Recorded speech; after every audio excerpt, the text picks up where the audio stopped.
नमस्कार, न्यूज 24 पर आप देख रहे हैं सबसे बड़ा सवाल। आपके साथ मैं हूं अखिलेश आनंद। प्रधानमंत्री नरेंद्र मोदी की महत्वाकांक्षी परियोजना मेक इन इंडिया पर निशाना साधते हुए दिल्ली के मुख्यमंत्री अरविंद केजरीवाल ने आज कहा कि भारत के निर्माण यानी मेकिंग इंडिया के बिना मेक इन इंडिया का टारगेट हासिल नहीं हो सकता। केजरीवाल ने कहा कि मेक इंडिया के लिए उसी तरह की जनहितैषी नीतियों की जरूरत है जैसी दिल्ली में आम आदमी पार्टी की सरकार ने शुरू की है। उन्होंने शिक्षा, बुनियादी संरचना, पानी, न्याय और सुरक्षा के क्षेत्र में निवेश करने पर भी जोर दिया। केजरीवाल ने ट्विटर पर लिखा कि स्वास्थ्य, शिक्षा, पानी, सुरक्षा, न्याय और बुनियादी संरचना के क्षेत्र में निवेश के लिए मेक इंडिया होना चाहिए। जनता हमारी सर्वश्रेष्ठ पूंजी है, उन पर निवेश कीजिए और दुनिया हमारे पीछे चलेगी। केजरीवाल ने आगे यह भी कह दिया कि अगर हम मेक इंडिया करते हैं तो दुनिया खुद मेक इन इंडिया को अपनाना शुरू कर देगी। अब बीजेपी कह रही है कि केजरीवाल जो है वो पहले मेक दिल्ली करें, बाकी बाद में सोचें। ऐसे में आज हमारा सवाल है कि क्या मेक इन इंडिया के लिए विदेशों में गिड़गिड़ाते हैं मोदी? क्या मेक इन इंडिया के पहले मेक इंडिया की वकालत सही है? कहीं अपनी नाकामी छिपाने के लिए तो आलोचना नहीं करते अरविंद केजरीवाल। जी हां, इन तमाम पहलुओं पर हम बातचीत करेंगे। बातचीत करने के लिए कई खास मेहमान हमारे साथ जुड़ चुके हैं। सबसे पहले अपने मेहमानों से मैं आपका तारुफ करवा दूं। मेरे साथ डॉक्टर संबित पात्रा मौजूद हैं, भारतीय जनता पार्टी के राष्ट्रीय प्रवक्ता हैं। आशुतोष, आम आदमी पार्टी के वरिष्ठ नेता, हमारे साथ जुड़ चुके हैं। डॉक्टर अजय कुमार भी हमारे साथ मौजूद हैं, कांग्रेस के सीनियर लीडर। और स्टूडियो में एसके सरकार साहब हमारे साथ मौजूद हैं, आप अर्थशास्त्री हैं। आप तमाम मेहमानों का बहुत बहुत स्वागत है। और आशुतोष जी, पहला सवाल मेरा आपसे है। तकनीकी बारीकियों में हम बाद में जाएंगे, ये जो मेक इन इंडिया है या मेक इन इंडिया है, इसकी क्या हकीकत है।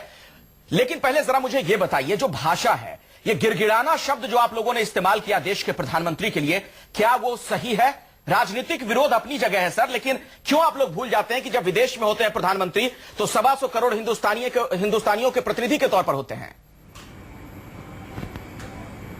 बिल्कुल, मैं भी और आम आदमी पार्टी भी यही कह रही कि देश के प्रधानमंत्री नरेंद्र मोदी जी हैं और नरेंद्र मोदी जी और देश का नाम रोशन करें, उनका मेक इन इंडिया कार्यक्रम सक्सेसफुल है, ये तो हम भी चाहते हैं।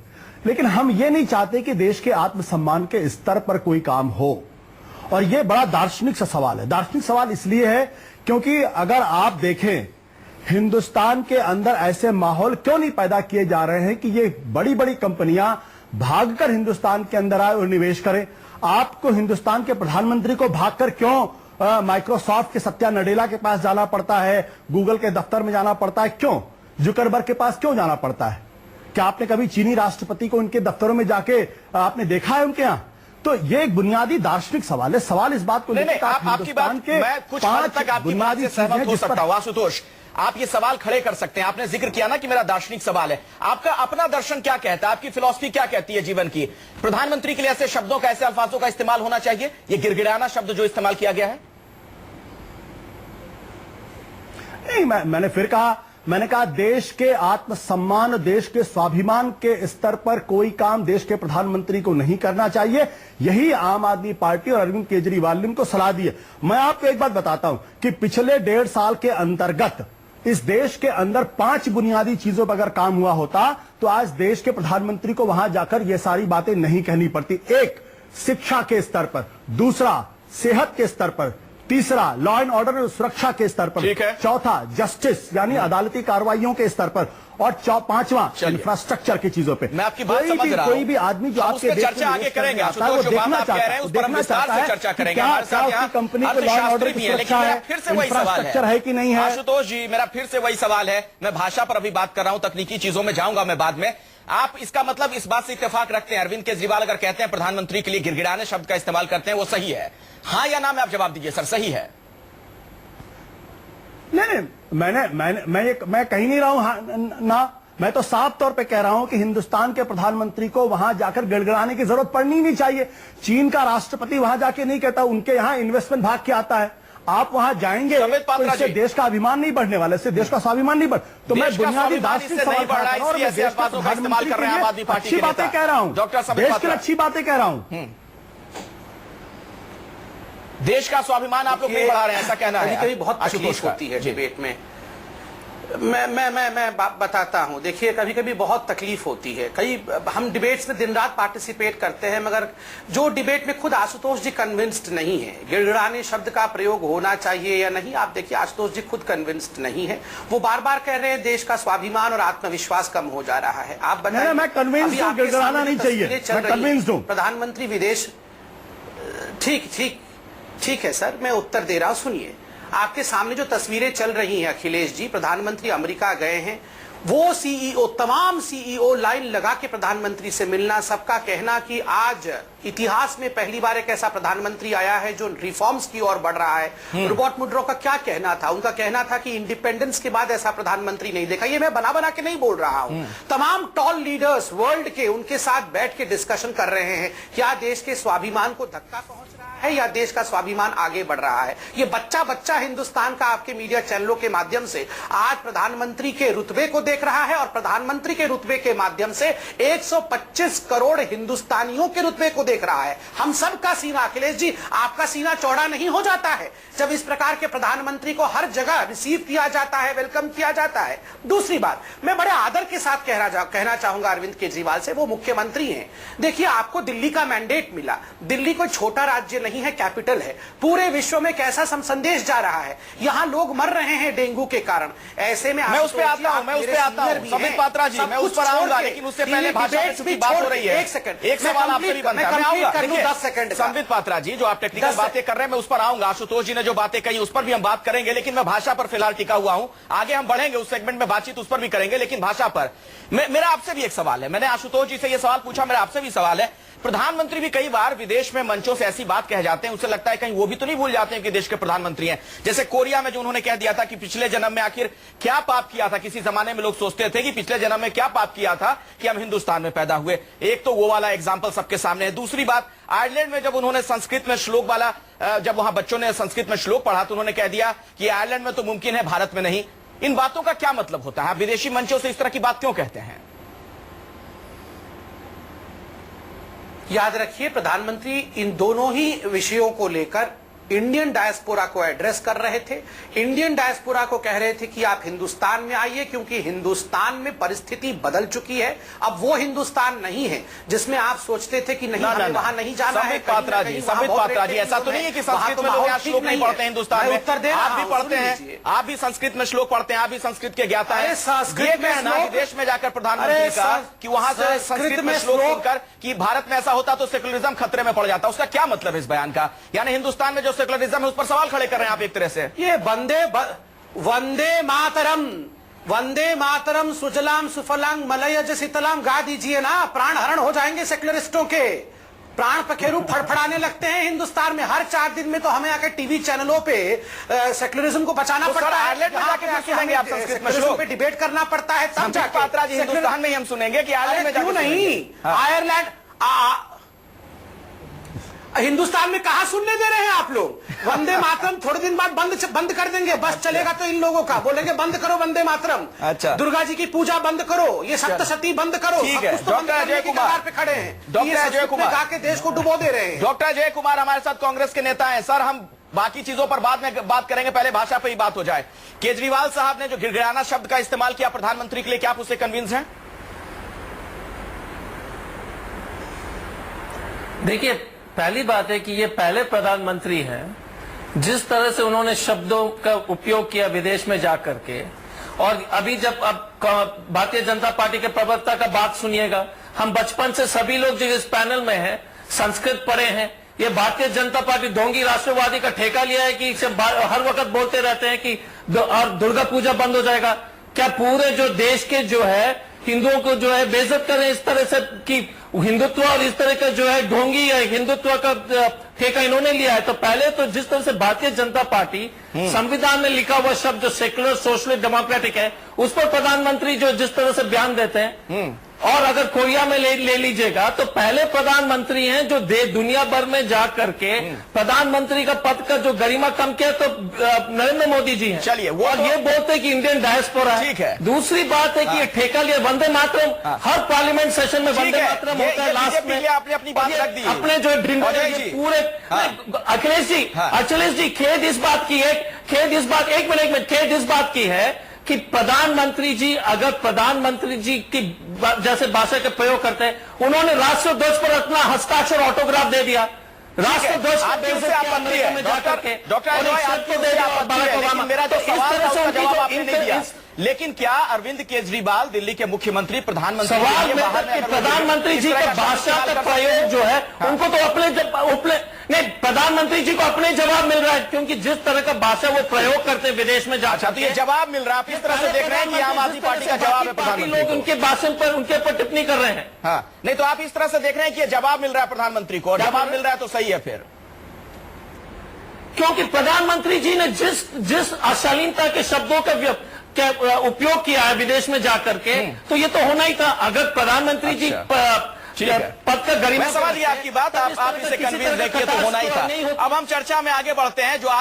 जो बातें कही अरविंद केजरीवाल ने उस पर हम बात करेंगे। और आशुतोष जी, आपसे मेरा पहला सवाल यही है, मेक इन इंडिया से पहले मेक इंडिया की वकालत आप लोग कर रहे हैं, वो क्यों? इसके पीछे क्या लॉजिक है?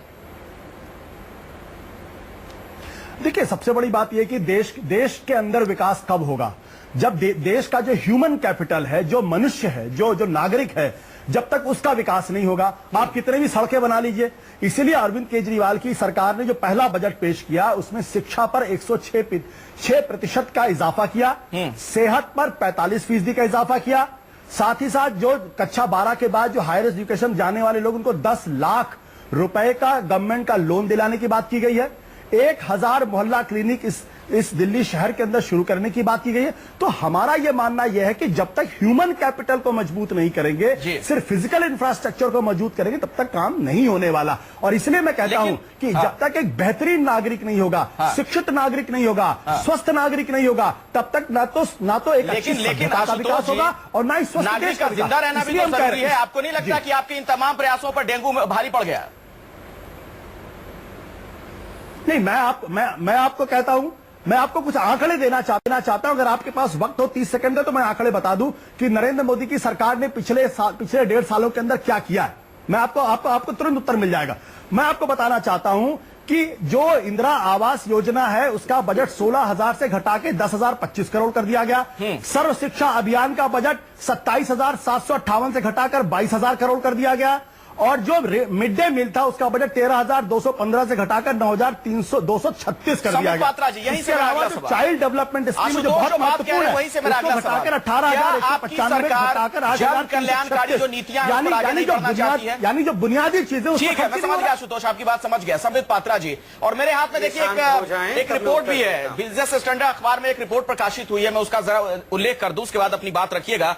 चूंकि आप लोग बार बार कह रहे हैं ना कि कुछ हिंदुस्तान में बहुत बड़ा पैसा आने वाला है, निवेश हो रहा है, इसमें एक बात जो है बहुत ही महत्वपूर्ण है कि जीडीपी में जो 17% मैन्युफैक्चरिंग की हिस्सेदारी है वो नहीं बढ़ रही है, जो आप लोग टारगेट लेकर चल रहे थे। और इस रिपोर्ट के मुताबिक मेक इन इंडिया के तहत 2022 तक में जीडीपी में मैन्युफैक्चरिंग की हिस्सेदारी 25% करने का टारगेट है, लेकिन अभी आप लोग यहां 17% पर हैं। जॉब्स जो टारगेट आप लोग पूरा करना चाहते हैं उसमें क्या स्थिति है मैं आपको बता दूं। मेक इन इंडिया के तहत मैन्युफैक्चरिंग सेक्टर में 2022 तक 10 करोड़ बेरोजगार के लिए नए मौके तैयार करने का आप लोगों ने लक्ष्य रखा। हकीकत बताऊं आपको मैं कि 2010 से अब तक इस सेक्टर में सिर्फ 40 लाख जॉब्स के मौके ही तैयार हुए हैं। तो क्यों इस तरह के हालात हैं फिर सर? वो तो बता देंगे अजय जी क्यों इस प्रकार के 2010 से अभी तक के हालात है। बाकी मैं आपके प्रश्नों का उत्तर देता हूं, मुझे थोड़ा वक्त दीजिए। नंबर 1, आशुतोष जी ने एक बहुत अच्छी बात कही कि सबसे बड़ा इन्वेस्टमेंट ह्यूमन कैपिटल पे होना चाहिए और बुनियादी तौर से जो इंसान है उसके ऊपर काम होना चाहिए। देखिए, इंसान के जीवन से बड़ा तो कुछ भी नहीं है। और अभी 3 दिन पहले ही आम आदमी पार्टी को किसने फटकारा है? हाईकोर्ट ने फटकारा है। अरे पैसे क्यों रख के बैठे हुए थे? डेंगू के लिए क्यों नहीं रिलीज किया? ये हाईकोर्ट ने कहा, ये मैं नहीं कह रहा हूं। आप बताइए कैसे पैसे रिलीज करेंगे? इनको फुर्सत कहां है? पूरा ऑल इंडिया जो इनको संभालना है, ये कहां डेंगू वेंगू संभालेंगे? इनको तो पूरा भारतवर्ष और थोड़े दिनों के बाद पूरा विश्व संभालना है। मैं इस पर इंटरव्यू करना चाहूंगा। पैसे रिलीज टाइम से नहीं कर पा रहे थे। मैं बीच में नहीं बोल रहा था। ये झूठ बोल रहा है, आप संबित पात्रा झूठ बोल रहा है। समय आप मेरा झूठ आप बाद में पकड़ लीजिएगा और बाद में उस पर उत्तर दे दीजिएगा, मुझे पूरा रखने दीजिए। नंबर 1, कोर्ट ने लताड़ा कि भैया आपके पास पैसे थे मगर आप जानबूझ के पैसे नहीं लिपट कर रहे थे। तो ये ह्यूमन इंडिसेस आपने झूठ बोला है। सवाल ये सब पहले अपने घर के अंदर देखें।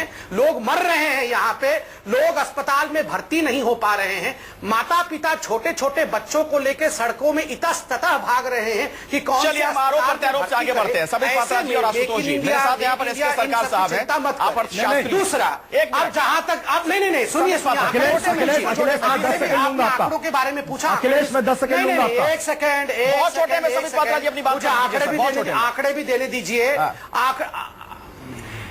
देखिए हम अभी यहां मेक इन इंडिया की बात कर रहे हैं, ये मेरे पास सरकारी आंकड़े हैं। क्या ये सच नहीं है कि एफडीआई में पूरे ग्लोबल स्लम के बावजूद भी इंडिया में 40% का इजाफा हुआ है?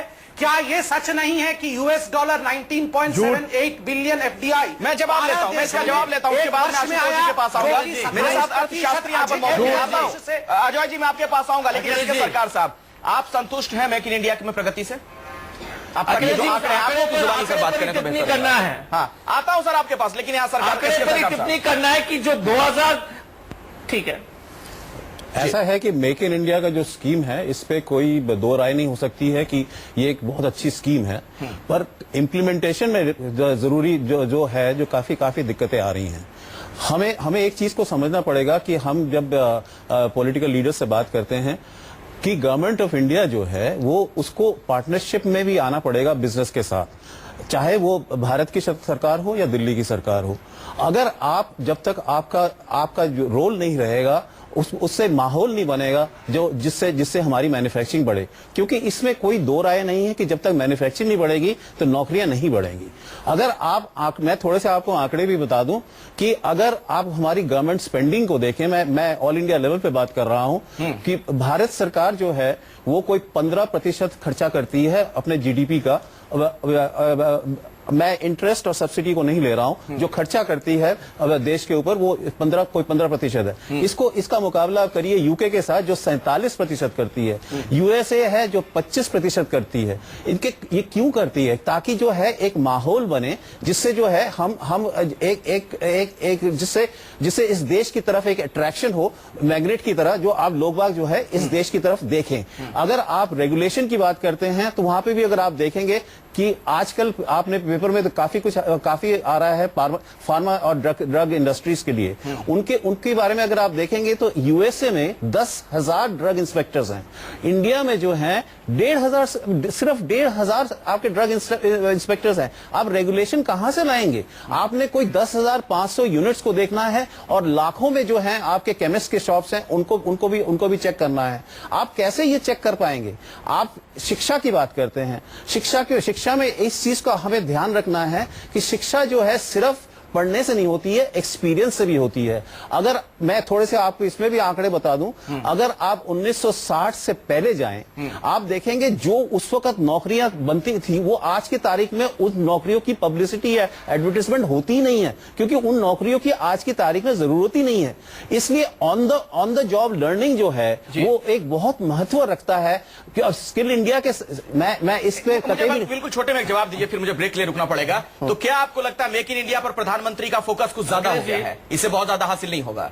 आपकी व्यक्तिगत राय में जानना चाह रहा हूं। नहीं, फोकस तो जरूर करना चाहिए, क्योंकि फोकस करने से जो है मेरे यहाँ पे देखिए हम कोई 10 लाख नौजवान जो है हर महीने जॉब मार्केट में आ रहे हैं। ठीक है। तो उसके और मैन्युफैक्चरिंग जितनी नौकरियां दिला सकता है और कोई सेक्टर नहीं दिला सकता है, इसको 25% करना हमारे लिए बहुत ही जरूरी है। ये तो मैं कहूँगा हम करते हुए नजर नहीं आ रहे हैं फिलहाल इस वक्त। 17% अटके हुए हैं। हाँ 17 भी क्यों, 17 से भी कम ही है। अच्छा, ब्रेक के लिए रुकना पड़ेगा सर, उसके बाद अपनी बात विस्तार से रखिएगा। और डॉक्टर अजय जी आप ही से अगले सेगमेंट की मैं शुरुआत करूंगा, माफी चाहूंगा आपके पास में नहीं आ पाया। एक बड़ा सवाल यह भी खड़ा हो रहा है, जो बातें अरविंद केजरीवाल साहब ने कही हैं उससे कहीं ऐसा तो नहीं कि अपनी तथाकथित नाकामियों को छुपाने के लिए इस तरह के हमले करने लगे हैं केजरीवाल? क्या मेक इन इंडिया के लिए विदेशों में गिड़गिड़ाते हैं प्रधानमंत्री मोदी? यह आरोप लगाया है दिल्ली के मुख्यमंत्री अरविंद केजरीवाल ने, और इसी के इर्द गिर्द आज हम चर्चा कर रहे हैं सबसे बड़ा सवाल में। तमाम खास मेहमान लगातार हमारे साथ बने हुए हैं। आशुतोष जी आपसे मैं इस सेगमेंट की अब शुरुआत करना चाह रहा हूं, चूंकि आप आम आदमी पार्टी के प्रवक्ता हैं। जरा मुझे ये बताइए, आपने हाँ आता हूं सर, अजय जी मैं आपके पास आता हूं, लेकिन जरा एक सवाल है मेरे जहन में, पूछ लूं मैं आशुतोष जी से। आशुतोष जी, आपने जो ये तमाम बातें कही प्रधानमंत्री के संदर्भ में, लेकिन जरा मैं आपके सामने एक आंकड़ा रख दूं। वर्ल्ड बैंक की तरफ से जो आंकड़ा जारी किया गया है, जो हम कहते हैं ना ईज ऑफ डूइंग बिजनेस की जब हम बात करते हैं, तो उस इंडेक्स में दिल्ली 15वें नंबर पर है। ऐसा क्यों? आप क्या कर रहे हैं दिल्ली में ऐसा? फिर हो सकता है दिल्ली 15वें नंबर पर हो, मेरी इस रिपोर्ट की जानकारी नहीं है, लेकिन पिछले 6 नहीं, वर्ल्ड बैंक की रिपोर्ट है सर, मैं आपको सही जानकारी दे रहा हूं, इसमें कोई फिर कहीं कुछ गलत चीज नहीं है। नहीं है इस रिपोर्ट का। क्या इसमें बाकी क्या पूरे क्या इंडिया की क्या जानकारी इसमें है, क्या वर्ल्ड बैंक की इसमें दिल्ली की रिपोर्ट की जानकारी नहीं है। अरे संबित पात्रा जी, थोड़ा धैर्य रखिए महाराज, इतना अधैर्य होने की जरूरत नहीं है आपको। मैं आपसे ये कहना चाहता हूं कि जिस तरीके से पिछले 6 महीने के अंदर अगर आप देखिए वैट के फॉर्म को किस तरीके से सिंप्लीफाई करने का काम किया दिल्ली के अंदर, आपको अच्छी तरीके से पता है, आपको बहुत अच्छी तरीके से पता है, आपको अच्छी तरीके से पता है। लेकिन मैं संबित पात्रा जी से संबित पात्रा जी, आपको एक और आंकड़ा रख दूं, आशुतोष अपनी बात पूरी कीजिएगा। प्रधानमंत्री को बहुत उत्साहित हो रहे हैं, उन्हें भी बता दूं, अगर हिंदुस्तान की बात हम इसी संदर्भ में करें ना सर, जो मैंने आंकड़ा आपके सामने रखा है ईज ऑफ डूइंग बिजनेस की जब बात की जाए, तो 189 में हम 142 में पायदान पर हैं। वो मैं पढ़ा हुआ हूं, 142 में पायदान पर है सर हम 189। हाँ, मैं पढ़ के आया हूं, इसलिए मैं पढ़ के भी आया हूं, उत्तर भी लाया हूं, इसलिए पहले आशुतोष जी का सुन लीजिए, फिर मैं उत्तर दूंगा। अच्छा, हाँ आशुतोष जी, इस पर आप जवाब दीजिए, फिर वो उनका उत्तर लेते हैं। वो इस अखिलेश जी, नहीं वो इस सवाल का जवाब नहीं देंगे कि हिंदुस्तान ईज ऑफ बिजनेस के मामले में 100 से ऊपर क्यों, इस सवाल का जवाब नहीं देंगे। देखिए, एक बुनियादी सवाल है और देश के प्रधानमंत्री ने देश के स्वाभिमान को कम करने का काम किया। अगर आज बीजेपी की सरकार और देश के प्रधानमंत्री अगर ये चाहते हैं कि एक माइक्रोसॉफ्ट का सीईओ उनको एंडोर्स करे, गूगल का सीईओ उनको एंडोर्स करे, फेसबुक का सीईओ उनको एंडोर्स करे, अरे उल्टा ये होना चाहिए कि देश का प्रधानमंत्री जुकरबर्ग को जो है वो एंडोर्स करे, सत्या नडेला को एंडोर्स करे, सुंदर पिचाई को एंडोर्स करे। ये कौन सी राजनीति हो रही है आखिर में? मेरी समझ में नहीं आ रहा। क्या देश का स्वाभिमान है या स्वाभिमान नहीं है? क्या आखिर क्या आपने सुना होगा कि चीन का राष्ट्रपति जो है गूगल के सीईओ से एंडोर्समेंट मांग रहा है और तमाम लोग उसको उस भाषा में काम कर रहे हैं? उत्तर देता हूं मैं, और हम बड़े खुश हो रहे हैं कि हमको जुकरबर्ग में टाउन हॉल कर रहे हैं, तो बीजेपी के तमाम प्रवक्ता उछल रहे हैं।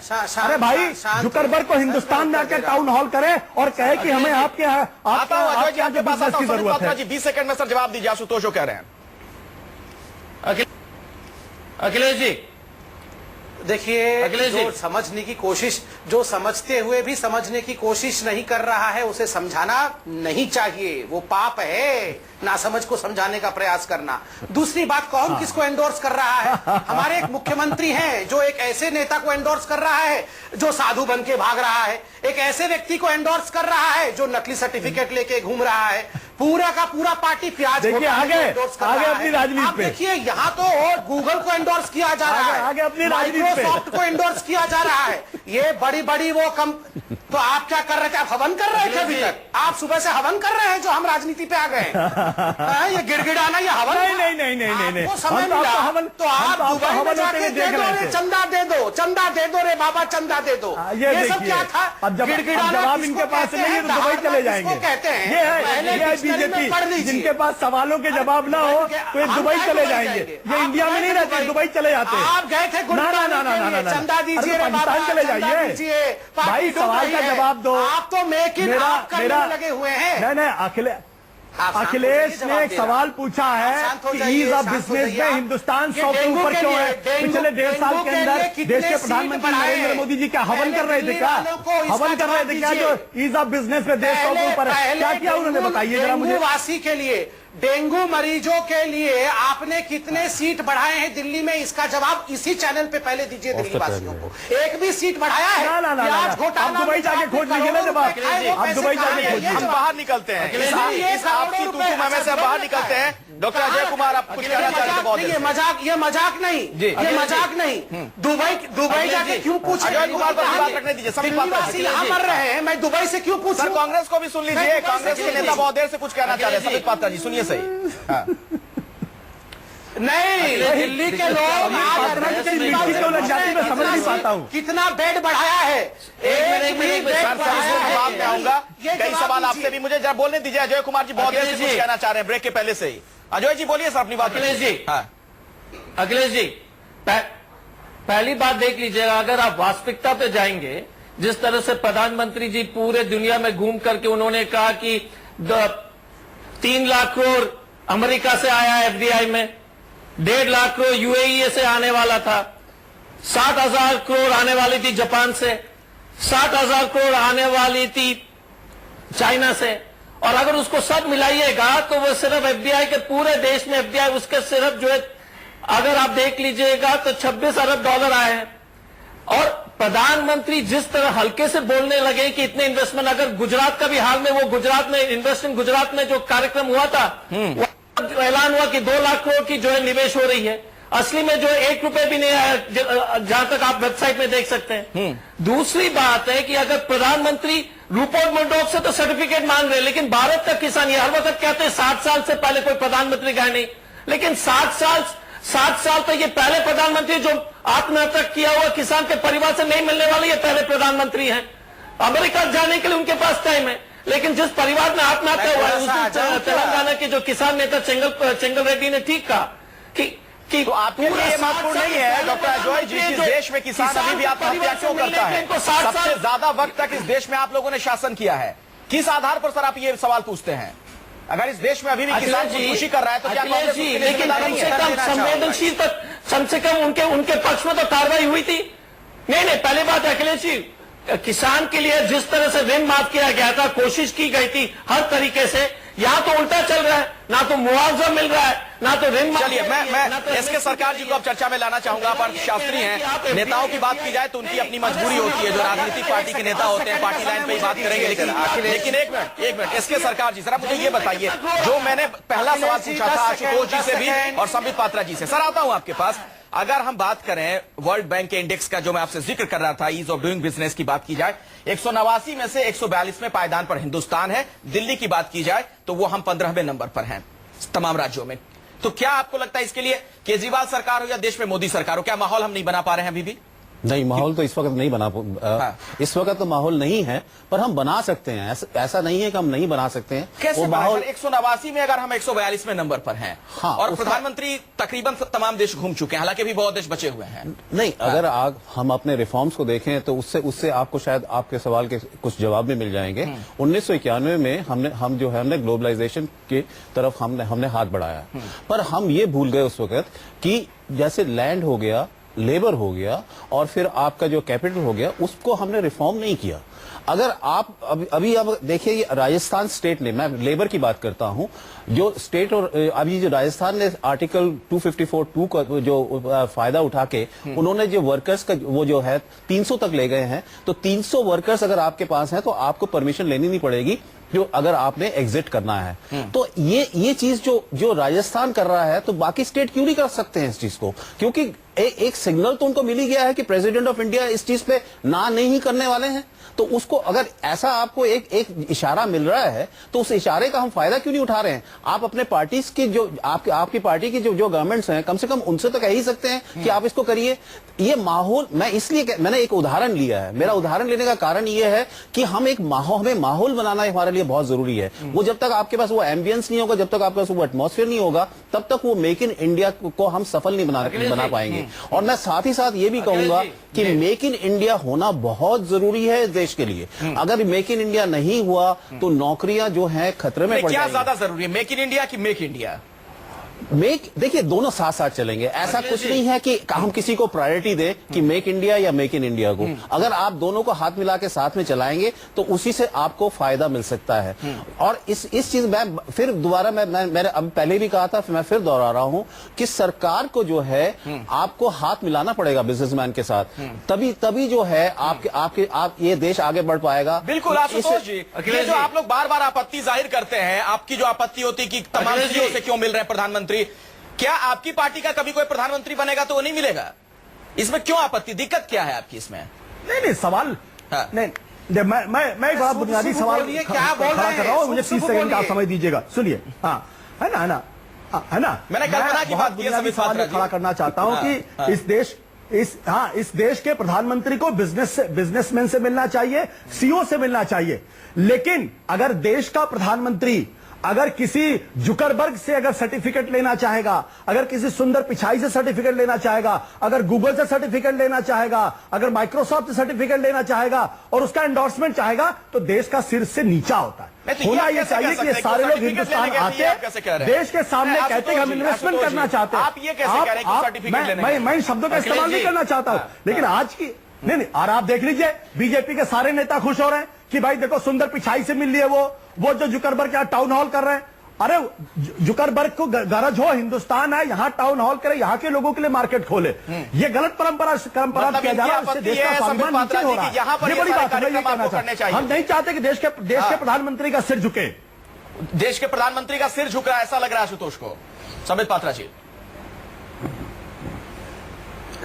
देखिए, वो सर तो गौरव से ऊपर है, ये सर पे लटक के उसको नीचे करना चाहते हैं, मगर याद रखिए वो 125 करोड़ व्यक्तियों का सर है, आपके लटक जाने से भी झुकने वाला नहीं है। उतनी चिंता मत करिए, उस सर की चिंता 125 करोड़ जनता कर रही है।